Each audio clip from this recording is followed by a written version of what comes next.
Well, good day, viewers. Today we have a 2009 Ford F350 Super Duty. Is this a King Ranch? Yeah, it's a King Ranch. And it's here for a couple of reasons. The main reason is the ABS light is on.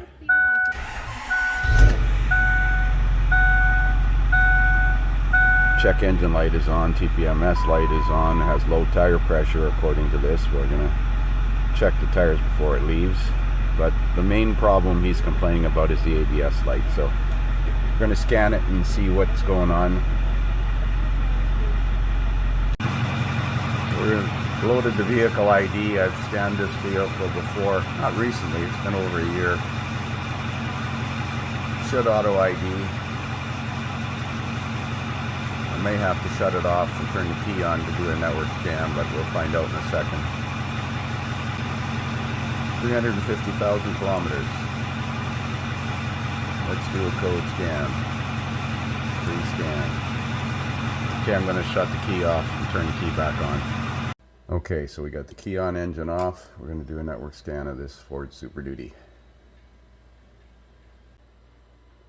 Or at least it seems unusually slow. So it has an EGR code, probably deleted. Vehicle speed correlation, that's probably related to the ABS.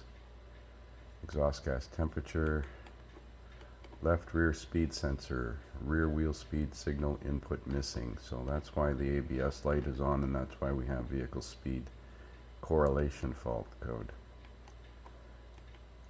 What else we got? Lost communication with accessory protocol interface, low battery voltage, Prundle circuit, passive anti-theft, lost communication with ABS, CAN mismatch, compass module, ignition state unexpected. Probably low battery voltage over the winter caused these codes. Yeah. Module disabled due to external fault, puddle lights, corner lamps, mirrors. Alright, so we're going to focus on the anti-lock brake code, left rear speed sensor, and rear wheel speed signal missing. I'm going to do a network code clear. We've got a record of all of this. And then we're going to visually look at the wiring to the left rear and the rear speed sensors.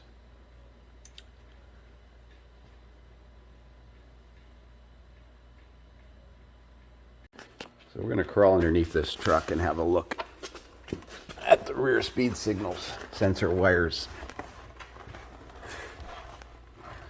I was already under here once already. And this doesn't have a left rear speed sensor. It just has a one speed sensor in the rear diff.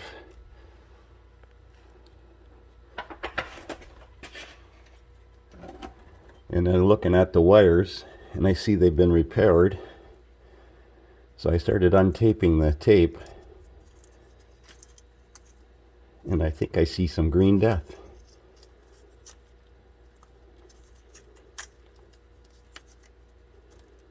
I think I see some green death.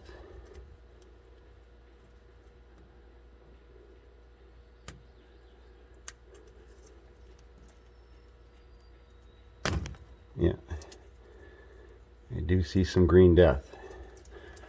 So we're going to untape this harness and see if we can fix this.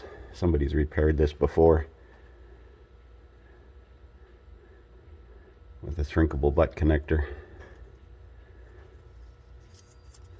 But I'm sure that that's a problem, so we're going to get that connector down and see if we can fix it. So this pigtail's obviously been changed before, and where they attached it before, it failed. The wire was compromised, but it's way longer than it needs to be, so we got more than enough wires here. So we're going to cut it out.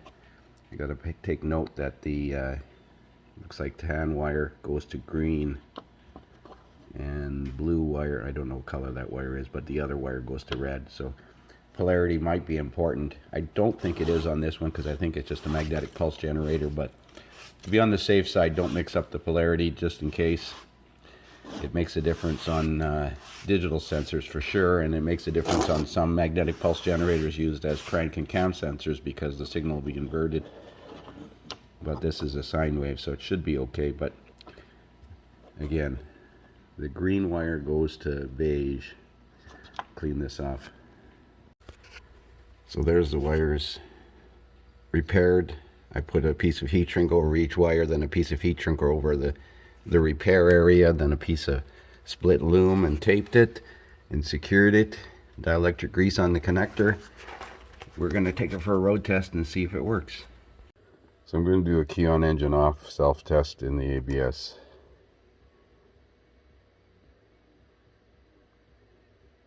Fat fingers. Why does it say left rear? Maybe I didn't clear that.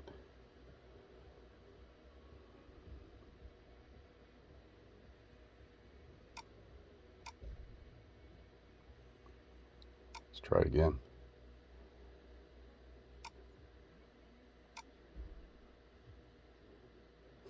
That's odd. It's plugged in, the wires are spliced.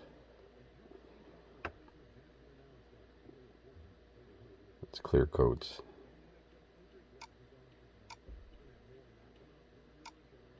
Let's check memory codes.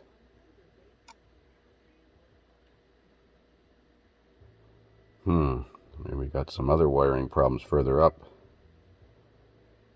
Let's see if we got data from it. I don't know why it calls it left rear when it's in center.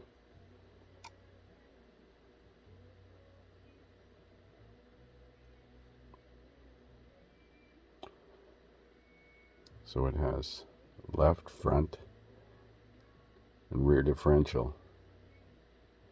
This is the one we fixed. Come on, graph.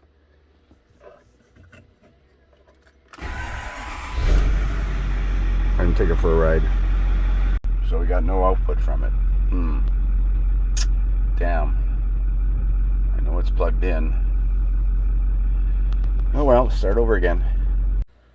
So I had another visual look underneath the vehicle and I don't see anything obvious. So I was looking to see if there was a connector between the rear differential speed sensor and the ABS module where we could sense or measure the resistance of the speed sensor. I suppose I could unplug it, just measure its resistance. But in Identifix, under OEM diagrams, it doesn't list it under ABS or anti-lock or brake. It's on vehicle dynamic systems, believe it or not. Section 42. Anyways, that is the ABS module. So here you see the rear speed sensor, and it doesn't show any connections between the ABS module and the speed sensor. So no easy place to test it other than the ABS module. Let's see where connector 135 is. That'll be right at the ABS module. Maybe that's convenient. Come on, you can load it. I'm disappointed that fixing that wire wasn't the repair. So the ABS module's on the frame right in the engine bay. Let's have a look. So the ABS module lives down underneath the power steering fluid. You can see one of the brake lines down there barely. Anyways, so we're not going there unless we absolutely have to. So I decided to test the vehicle speed sensor signal resistance with an ohm meter. So I got two terminals across it, and it's 0.4K or 400 ohms, and I don't know what the spec is, but that seems reasonable. Now, I went into the component testing on this Vantage Pro because it has component level testing, and it's a 09 ABS, 3-channel ABS, ABS sensors, component information. So here it says variable reluctance type sensors, and sometimes they fail when they get hot or cold. Yeah. Most late model Ford Series Super Duties have 3-channel ABS. Best way to identify 4-channel is 1 wheel speed sensor at each wheel, of course. So this one is a 3-channel. But when I go into the test procedures, because it would typically be in here in guided component tests, as frequency test and signature test, no resistance test. So I'm going to look it up. I could try a signature test, but I'd have to jack up the wheels and spin it. That's what it's supposed to look like, a sine wave. I might do that. Just takes a minute. Well, that's interesting. No speed signal out of it. Mind you, it's at 50 volts.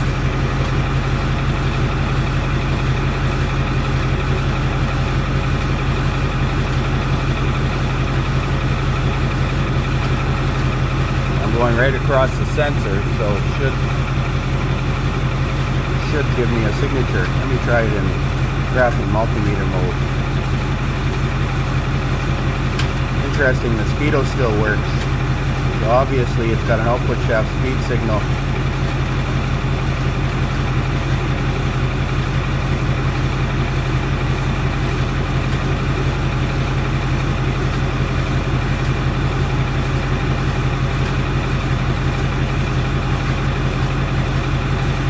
No signal at all.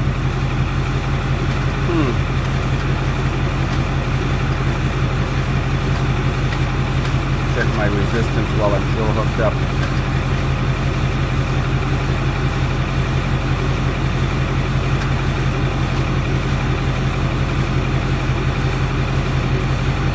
Well, that sensor's dead by the looks of it. The wheels are turning, the pinion's turning. And as I said, the speedo is still working. Going about 5 kilometers an hour.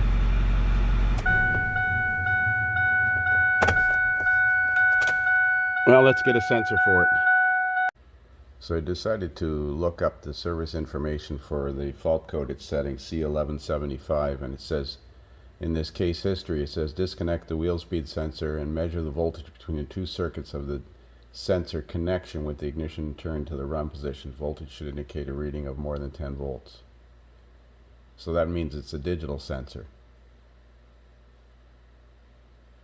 I love it when the information is wrong. But in between 6 and 10, there's lots of various misinformation in the service tools. Even in the repair information from the manufacturer, sometimes it describes it as a variable reluctance sensor when it's actually a digital sensor. Let's look at the case, or the actual troubleshooting chart for C1175. See what the manufacturer says. Diagnostics 5, C1175. Vehicle dynamic system, not ABS. Go to pinpoint test C.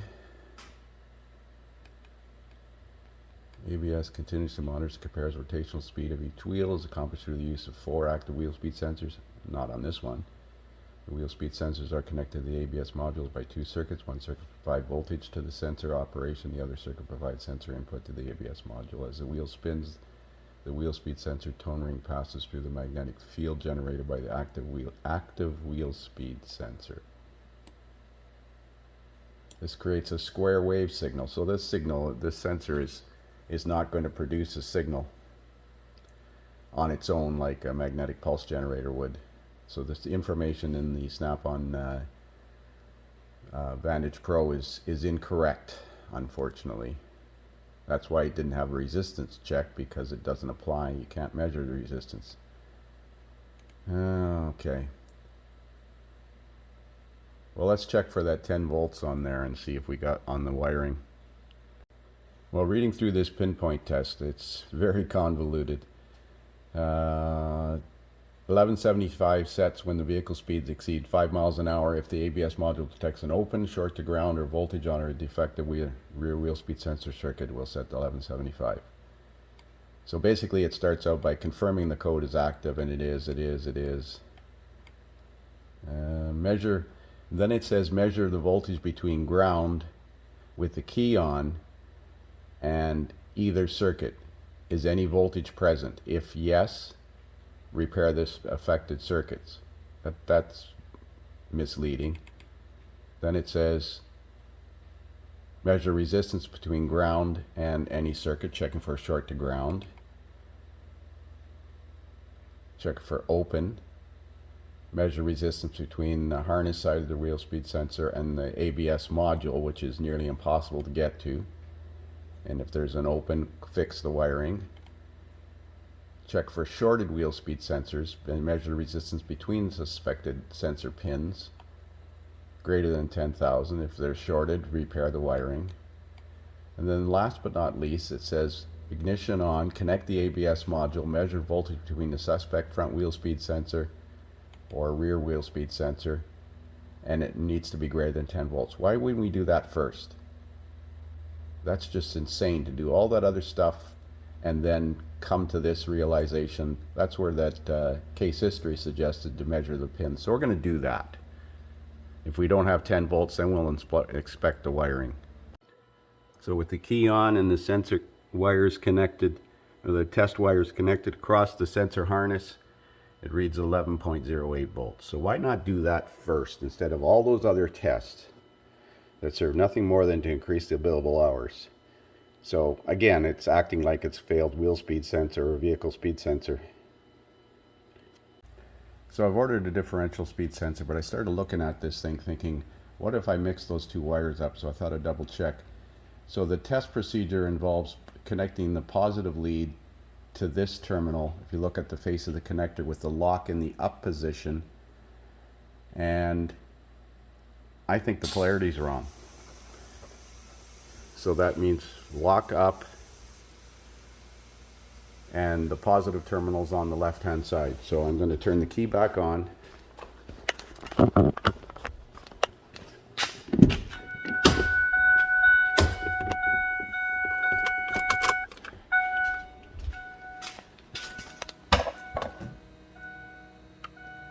And it reads 11 volts. Now let's go underneath here and see which wire is connected to which one. Remember, with the lock in the up position,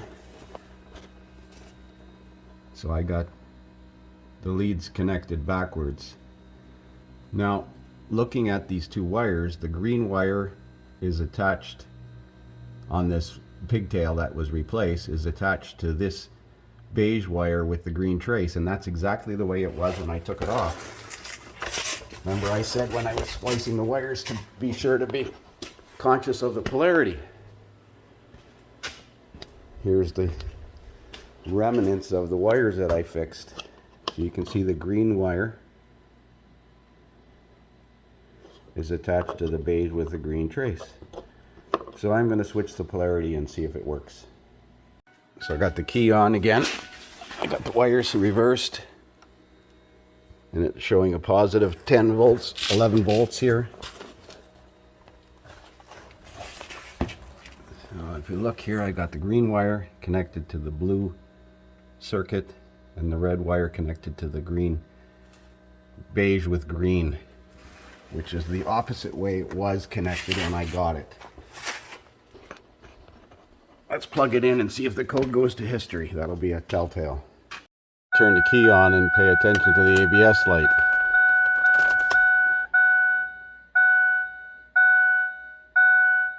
Well, it did not go out.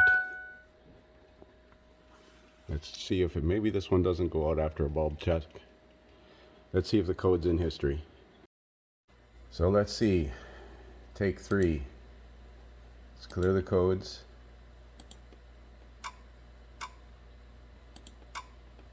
And let's look at memory codes.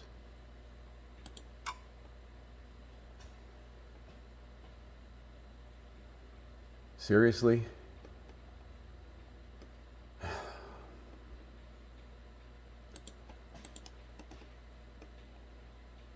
didn't want to cancel it. I want to go look at that picture again.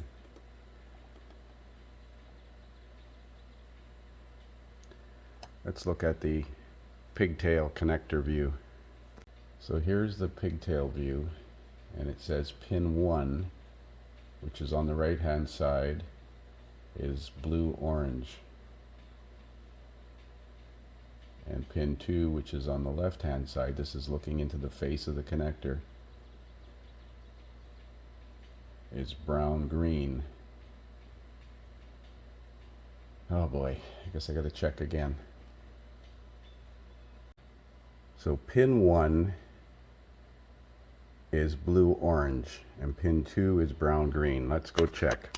Pin 1 is blue-orange, pin 2 is brown-green. Damn, got the key off on this thing.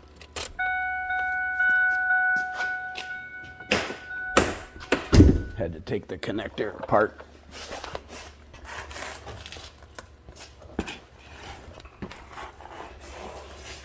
So looking into the connector, pin 1 is on this side.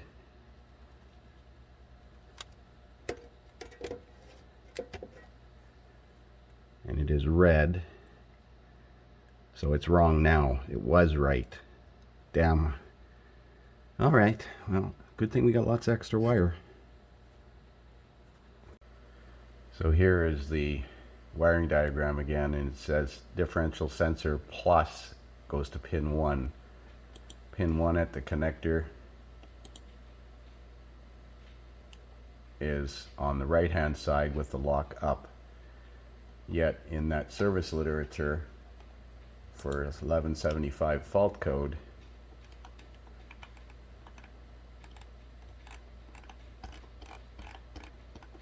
it shows the meter connected the other way around. It shows the plus wire being the positive voltmeter lead connected to pin 2. So it makes sense that it wasn't wired incorrectly, because that corroded wire was repaired some time ago, and I'm sure his ABS light just came on. So got a speed sensor coming for it. I'm going to plug it in without installing it, and because we got to deal with it coming out of the diff yet. So I was basing some of my testing on the component level testing found in the Snap-on Vantage Pro, but it hasn't been updated for several years. So I'm looking at my Veris Edge, and it has component level testing too. And I've loaded this vehicle, 09 Super Duty, to see if the information in here is correct. Notice there's no resistance test. Here it says it's 3 variable reluctance sensors. That's wrong. They're digital. On top of that, if we go to signature test and scroll down to look at the typical signature, it shows an analog AC voltage signal that would be typical of a magnetic pulse generator.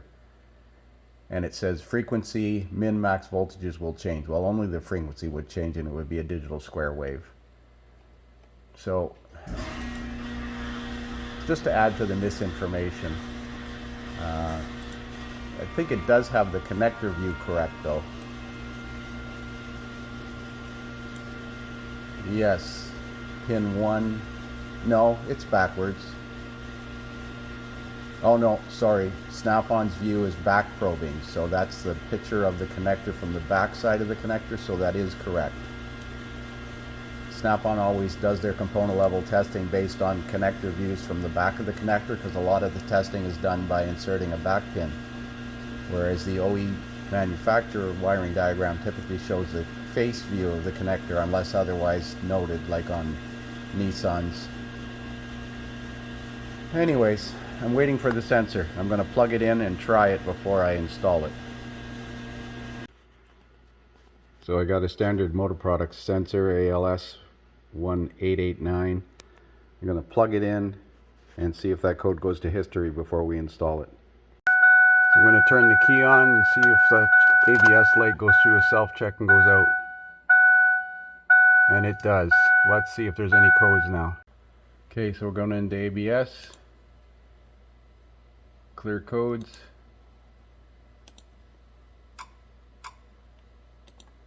And let's do a key on engine off self-test. Yeah, figures. 2 problems, failed sensor and corroded wires. Who would figure?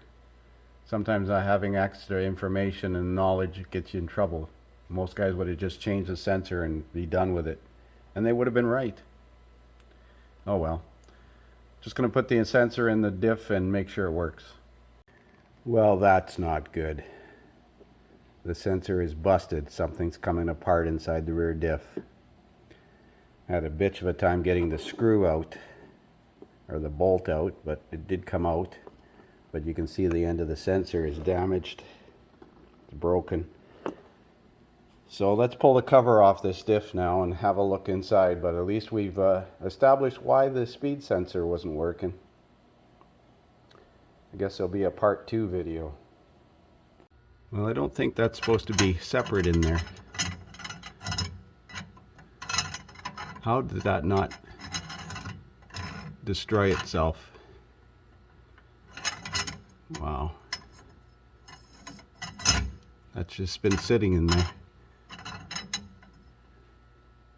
There's metal in the diff like crazy. Probably compromised the bearings. That's like a flywheel ring gear pressed onto the case. Oh, look at this. One of the bolts is coming out. This thing was ready to grenade.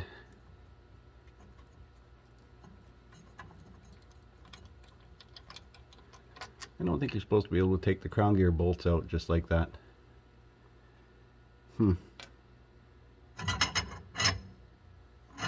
Well, I better have a serious discussion with this customer. This thing's going to need some bearings and maybe a case, because I don't know if you can buy that reluctor ring separate.